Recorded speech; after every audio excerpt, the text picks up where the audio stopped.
So, welcome everyone to our Study Abroad podcast series. So, today we have Shayan from Germany who is at TETR right now. So, welcome Shayan to our Study Abroad podcast. Thank you. So, Shayan, when you decided that you want to pursue this degree abroad or like in this kind of travel program, did you also think about applying to other colleges or other courses? What were the list of colleges in your mind? So when I encountered TETR, I was actually not planning to study at that moment. I was busy with a research project in the Canary Islands in Spain, actually. And I was having the idea of college like on the back of my mind, thinking in like 3, 4 years maybe I'll start with my degree. But then when I encountered the video of Nas Daily, I was so amazed by the program, and it fits so well in the way I like to learn and the way I also wanted to learn, that I thought I'm gonna give it a shot. Okay, so you were influenced by the video of Nas Delhi, and that's how you applied to TETR, right? Exactly.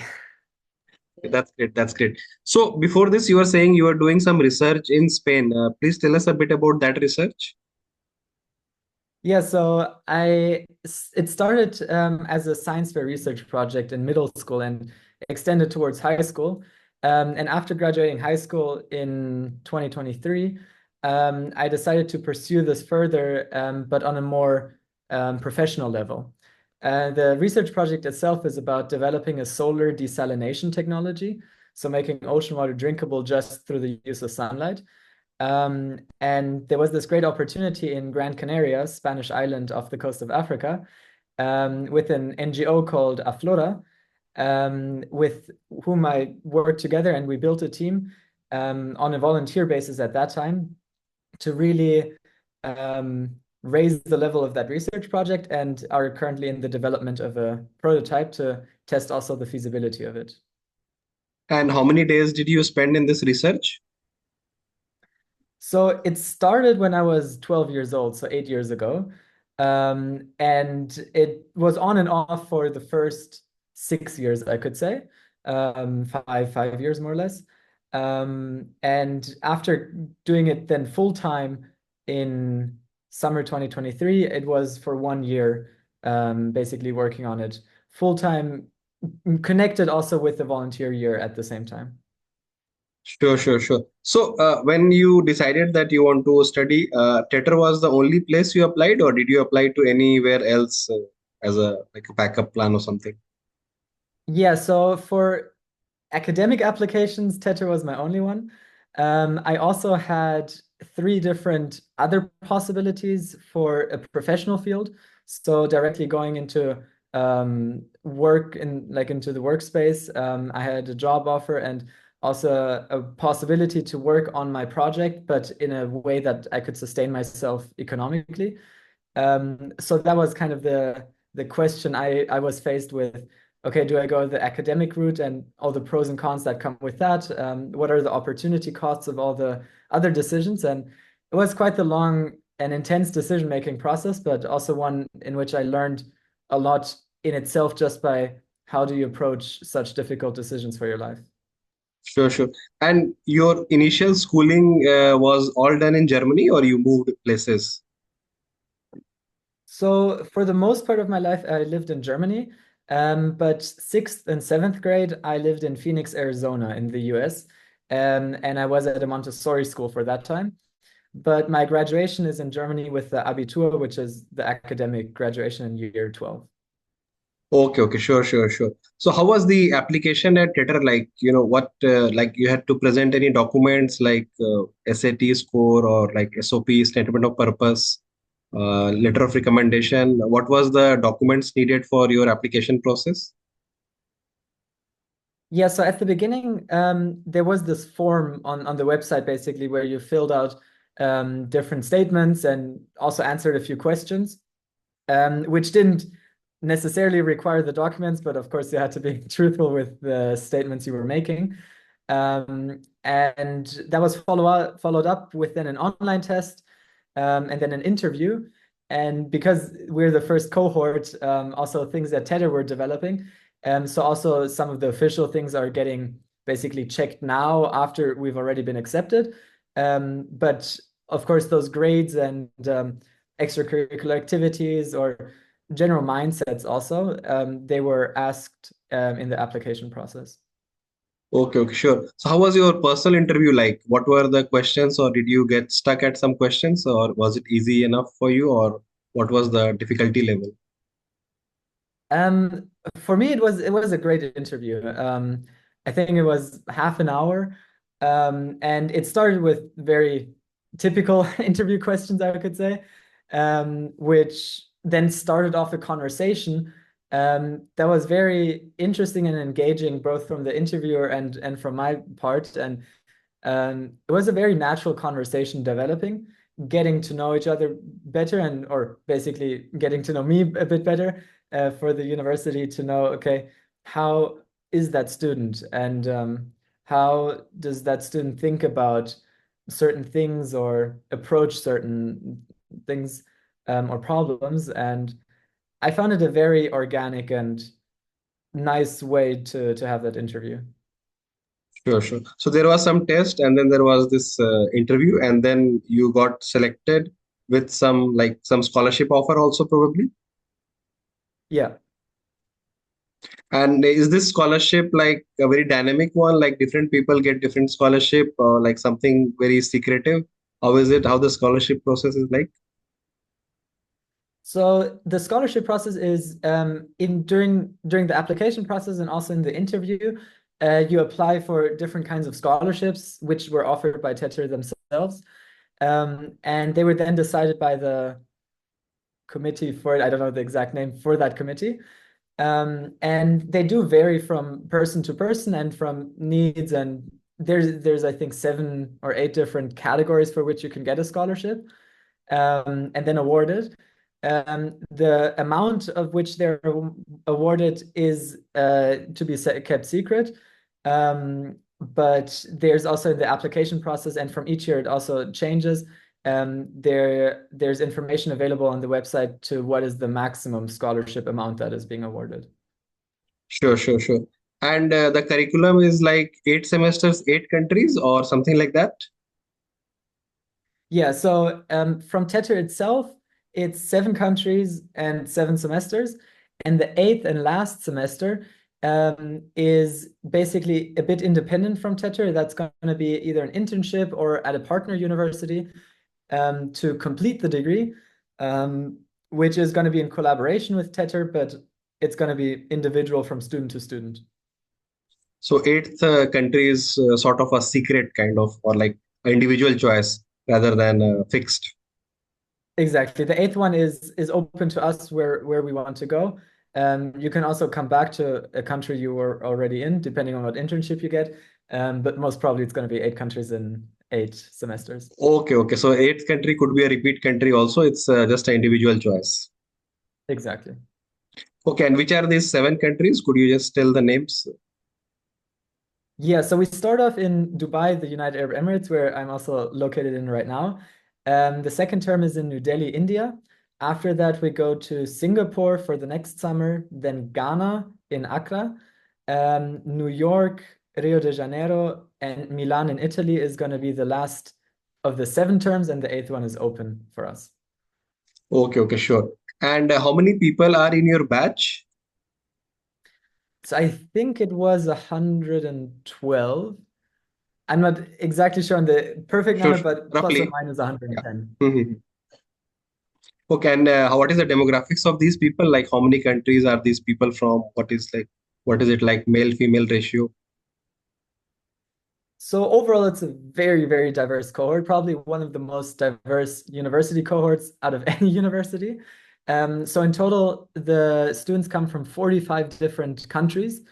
And there's from the demographic, there's quite a lot of people from India, as the founder Prata Mittal is also from India. So I think we have like 26, 27 students from India, but also India has a huge population in itself. Um, and I'm coming from Germany. We actually also have quite a lot of people proportionally being I think 6 or 7 Germans. But overall, it's a very, very diverse cohort, and yeah, 45 different countries. And how does your classes happen? Like, are you divided into some sections, some groups, some cohorts? Yeah, so we're divided into section A and B because just from logistics and localities that is needed from the classroom size. As right now we're at the University of Europe campus in the World Trade Center in Dubai. And the curriculum itself is the same, just a bit set apart. So the professors may start the first lesson, one professor with section A, then go to section B, and the other one starts with section B and then goes to section A. And there's a few things that also overlap with everyone. But in terms of just the lectures, they're split up in section A and B, and the normal campus life is with everyone together, though. Sure, sure. And what is the class timing like? The timing? Yeah, the timing of your classes, start and end time every day, routine like. Mm-hmm. So at the moment we have class from Monday through Saturday, and usually it's 4 sections a day, each one of 1.5 hours. The first one starts at 8:45 a.m. The second one at 10:45. Then we have a lunch break of 1 hour 15 minutes. At 1:30 we continue with section 3. And at 3:30, yeah, 3:30, no, 3:30, 4, 5. Yeah, so at 3:30 is the last section until 5. And then there's a shuttle bus from the World Trade Center to our dorms, in that sense, the Myriad. So, are you allowed to like explore the city in the evenings and the weekends? Yeah, so after the curriculum finished in that sense, we're open to go and do what we want, explore the city, hang out with friends, do sports. Of course, with our own responsibility of having enough energy for the next day as well, which is up for the responsibility of the student. But in general, yeah, we're also able to explore the city on our own. And also some sports group have already formed, playing football, volleyball, going to the gym, things like that, to also have things outside of just the academic life. Sure, sure, sure. So, have you explored Dubai like enough? You have been to Dubai before or first time? So I've been to Dubai before, which was in 2018, so already a bit further back. Um, and in my free time, we haven't had too much free time yet, but I was able to also connect again with some friends and meet them. So I wasn't doing that much sightseeing yet personally, but I do know of quite a few students that have done that. Sure, sure. And prior to this enrollment, you would have traveled a bit of places, right? So, like, how many countries roughly have you traveled? Yeah, so in my life, my family also love to travel, and I've been to 18 different countries, mainly Europe and North America, but also the Middle East and Australia. Sure, sure. And any of your like favorite destinations you recall, like favorite memories, which country, which location? Um, One place I loved was the Gold Coast in Australia. It just, when we visited, it felt very like a great place to live and be at. Just from the infrastructure, from nature, all of that. Um, but one thing that impressed me a lot were the national parks in the US, especially living there for 2 years as well, going to places like the Grand Canyon, Yellowstone, Redwood Forest. Especially looking back, those kinds of experiences and visits were always, yeah, quite memorable. And was English part of your curriculum from the like very childhood, or you learned it later? So the first year or first 2 years of my life, my mom spoke with me English. But then because my dad was speaking with me in German and my mom in English, I kind of mixed the two languages together and confused everything. So they decided to talk with me in German after that. But in school, since a very early age, it's part of the German curriculum to learn English. But then for me, the biggest learning of English was actually living in the US for 2 years. Okay, okay, okay. So the 2 years of US made you like learn or practice a lot of English. Yeah, yeah. Correct. And then also you visited a lot of places here and there, so you would have practiced English anyways there because nobody would speak German probably there. Yeah, German is more of a local language in that sense, Central Europe. Correct, correct. So how do you see, let's say, the German culture with the Dubai culture? How do you see the difference? What are the key differences that you see in terms of the cultural difference that maybe you're surprised or shocked? Yeah, so interestingly enough, prior to experiencing the more Arabic culture in Dubai, living in Spain the last year, which is also quite the different culture compared to German. Coming back to Germany, I was actually culture shocked by my own culture. Things like stereotypes, which is like Germans waiting at a red lamp in like traffic light, even though there's nothing, which yes, you do naturally, but it sounds a bit weird from the outside or for any other culture. Coming back to Germany and people actually doing that, I was surprised that that actually happens. And I forgot about it, that I was doing that probably as well before. And a lot of your culture you experience or you understand after a culture clash. Because when you live within a culture, everything just seems normal. But when you experience another culture, that's when you start to realize and identify what defines your culture. And especially in German culture, things that I personally really appreciate, such as attention to detail, to quality, punctuality, things like that, that I also feel like are quite important for me in my life. I appreciate how strong they also are in German culture in that sense. Um, but I also love learning and taking the good things of other cultures as well. Because in the end, every culture around the world has its strengths and weaknesses, you could say. And being kind of like a world citizen, traveling the world and learning about different cultures, um, my objective is kind of to take all the positive things from all the cultures we know and bundle them together into my life, while keeping out maybe some of the negative things that make life a bit more difficult.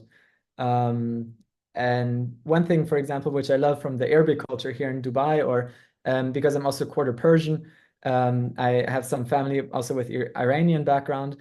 I love the familiarity and the warmness when it comes to meeting other people from that culture and the immediate level of friendship that kind of exists there just as a base level. It's not like you're first skeptical about someone else, but the first approach is like a friend. And that is, for example, something I really love about, yeah, Arabic or Middle Eastern culture. Sure, sure. And once you like translate languages, let's say like English, for example, right? So sometimes do you find it hard to understand the jokes in the other language or the English or let's say German versus English, the humor part of the language translation? Yeah, so understanding humor in a different language is by far one of the more difficult things. Um, I I realized that learning Spanish, because English and German are both more or less native to me. So also when it comes to jokes or humor, I am able to understand them and understand the thought process behind it. But since last year, then I was learning Spanish and I was more of a beginner level understanding the language. Jokes or humor in Spanish, I did not get at all. Sure, sure. So I guess this is the way you check your proficiency. If you can understand the jokes in a certain language, you are done with the language. Yeah, yeah. Yeah, sure, sure. So, your classes, in your class, do you have like some kind of groups formed, like 5, 10 people, and you are building some kind of business every term? That's like your curriculum, right? Say, how many people are like in your like a group as such for the entrepreneurship journey? Yeah, so with each city and with each term, the business form changes. And the first term right now here in Dubai is drop shipping. And here we were distributed into, or we formed groups of 5 people each. Um, and one of the requirements of forming those groups were to have them diverse, to not have one group of just Germans or one group of just Indians. But it was said that maximum two people of the same from the same country are allowed to be together. On one hand, to bring that diversity into the team and learn from the different backgrounds and understandings for the business, but also in general, just to learn and understand how do you work together as a team, and how do you overcome maybe cultural difficulties or challenges if you're confronted with it, as that is also a soft skill that is needed in any form of life, not just the academic or professional. Sure, sure. So for our audience sake, could you explain what is a drop shipping business? Yeah, so dropshipping is essentially a business that focuses all around sales. With dropshipping, you don't produce your own products or something like that, but you create a brand or a platform at least in which you resell products that already exist and you market them and you learn selling along the way. So it usually involves finding suppliers, creating content around a product, setting up a website, creating the advertisements, and really learning how do you market and how do you sell a product, which is also the main objective with the first term here in at TETR, is to learn how do you sell, because that is a general skill that is needed across the board, also with all the other businesses that follow up in the next terms. Sure, sure, sure. So in this drop shipping business, you are creating some marketing content and then you are trying to find customers. Do you have like any kind of limit on the price of the product or something, or what kind of products you can sell, or you can choose any product you like? Theoretically, you could choose any product. We were given the recommendation that usually the best-selling dropshipping products are between the range of, let's say, $10 to $150, while the advice was to go around $30 to $50 US dollars. And that is where it's the most easy to learn and also to recover from failure in that sense. Let's say you choose a product and it doesn't work out. The investments made to that point aren't going to be too huge. But theoretically, there's no limit to dropshipping in itself. So here, do you maintain any inventory as such, or it's like once you get the order, then you try to find the product, like source the product from the supplier, let's say. Yeah, so that's one of the elements of dropshipping, is that you don't have an inventory. So you don't carry that risk. You basically resell from an inventory of a supplier. There is also an advanced level of dropshipping, which is creating your own brand and mock-ups basically of existing products, but with your brand, where potentially a small inventory has to be kept. But for the current state in which we are in with dropshipping, that is not necessary. Sure, sure. So your product is already decided in your case, or is it a secret, or is it something you can tell the audience right now? Yeah, so in my team, we basically decided after quite a lot of research and pivoting on the idea to go into the niche of home decor products. And also one product which I actually have here right now are fuse beads, which is basically small pebbles out of which you can make art and iron it to solidify it. And we've been also marketing that or building content with that at the moment. And the website itself is hopefully going to be ready in a week or two, so we can also start selling ourselves. So this sale is like open to all, like anyone can buy once the website is up. Yeah. So our target market is the US, but in itself, I think we're also working on enabling global shipping, so anywhere you could be able to buy it. Okay, okay. So let's say for our audience sake, once you launch the website, let's say after 1 month or so, any of our audience can also check your product and buy, right? Potentially. Yeah, that should definitely be possible. Yeah. Okay, sounds good, sounds good. So what are your future goals, Shayan? For me personally, I have two objectives. One quite large and big one, which is kind of the course of my life, and another one a bit more concrete.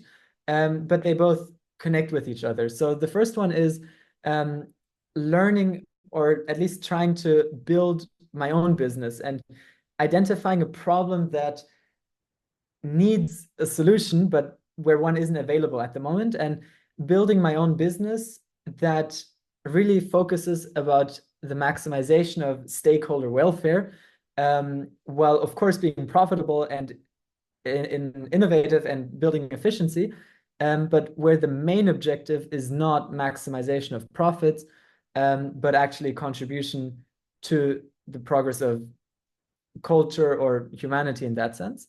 Um, and connected to that, the bigger objective for my life is actually to learn about macroeconomics and how the economic systems work, and how the different tools that we have in economics that work on increasing efficiency, that drive innovation, that are really powerful tools for the progress of technology or anything in general. And how can we connect that with principles that align that with the vision that they are used for the betterment of all? Because at the moment, those tools are a neutral set, which can be used for both the own egoistical profit maximization in that sense, to for a few to become rich off many, or they can also be used to create a product or a service to help the lives of many, while being the main focus being on the topic of innovation and efficiency. Um, and that's kind of up to the individual person or corporation to decide. But one of those bigger objectives I have, which I would love to work on, is basically developing also a new economic system, or at least frameworks for companies to use, in which those two things align, and where it's not all about profit and economic aspects, but also environmental and social ones. Sure, sure. So coming to the very last question, Shayan, what kind of advice would you like to give to the younger yourself, let's say the school juniors, who might be thinking about studying outside Germany or studying abroad somewhere? Who should join TETR and who should not join TETR? Like according to you, what advice would you give from your experience? Yeah. Um, I think one thing, if you know that about yourself, is if you're comfortable with being outside your comfort zone, then Tether is really a great place to be. Um, I myself learned that without wanting to, in that sense. For example, also the decision of my parents moving to the US was a big step out of my comfort zone. And at first, I was quite against it, actually. But I realized over the course of my life that being outside my comfort zone is really where I grow the most. And while, of course, it's uncomfortable, the growth itself is the biggest there. And I think if you're comfortable with being outside your comfort zone, and you really want to learn and want to make a difference in this world, which everyone can do also on different levels. But if you want to use that in the area of economics or business, then I think Tether is the place to be. Sure, sure. Thank you, Shayan, for your time, and we hope our audience would have learned something about you and TETR and study abroad in general. So have a good evening. Bye. Thank you for having me. Bye bye.